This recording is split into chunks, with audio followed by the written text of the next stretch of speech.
बिस्मिल्लाहिर्रहमानिर्रहीम। अस्सलाम वालेकुम। नेशनल न्यूज के साथ मैं सूफिया मलिक। हेडलाइंस अपनी जानिब बढ़ते हैं खबरों की तफसीलात की जानिब। मरियम नफीस की जानिब से इंस्टाग्राम स्टोरी पर अपनी कुछ वीडियो शेयर की गई है जिसमें उन्होंने वाकये की तफसील बताई है। मरियम ने कहा है कि सब सोच रहे हैं कि उन लड़कियों ने उस लड़के को ऐसे ही मारना शुरू कर दिया। मैं इन्हें बहुत अच्छी तरह से जानती हूँ, वो एक मेरी दोस्त है।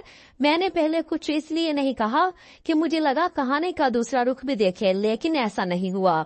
अदाकारा का दावा है कि इन लड़कियों को रेप और कत्ल की धमकियां दी जा रही हैं, इसलिए मैंने सोचा कि मुझे उस पर बात करनी चाहिए। मरियम नफीस ने कहा है कि लड़कियों ने इस लड़के को हद खत्म हो जाने के बाद मारना शुरू किया।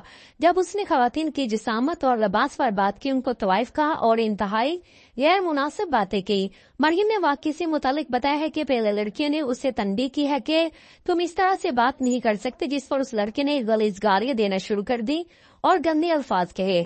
साथ ही उसने स्टोर से निकलते कहा, जिस पर लड़कियों ने सवाल किया कि हम क्यों निकले। अदाकार का कहना है कि मुख्तलिफ लोग वीडियोस बनाने लगे और चूंकि उन्होंने मगरबी तर्ज के कपड़े पहन रखे थे, लिहाजा समझ लिया गया ये तो बदनाम किस्म की लड़की हैं। जो भी सोशल मीडिया पर चल रहा है लड़कियों के बाप वकील हैं, ऐसा कुछ नहीं। उन्होंने बताया कि इसमें एक लड़की दूसरे शहर से काम करने आई है, उसके पास किसी किस्म की पावर नहीं। बदकिस्मती से हम इस माशरे में रहते हैं जहां हरासा करने का सबूत मांगा जाता है और सबूत में वो खवातीन मांग रही हैं जो खुद कई बार हरासगिंग का शिकार हो चुकी हैं। अदाकारा ने पाम के मालिक से दरख्वास्त किया कि वीडियो की वॉइस रिकॉर्डिंग निकाले ताकि पता चले कि मामला क्या है, पता चले कि लड़का लड़कियों को बुरी बुरी बातें बोल रहा है।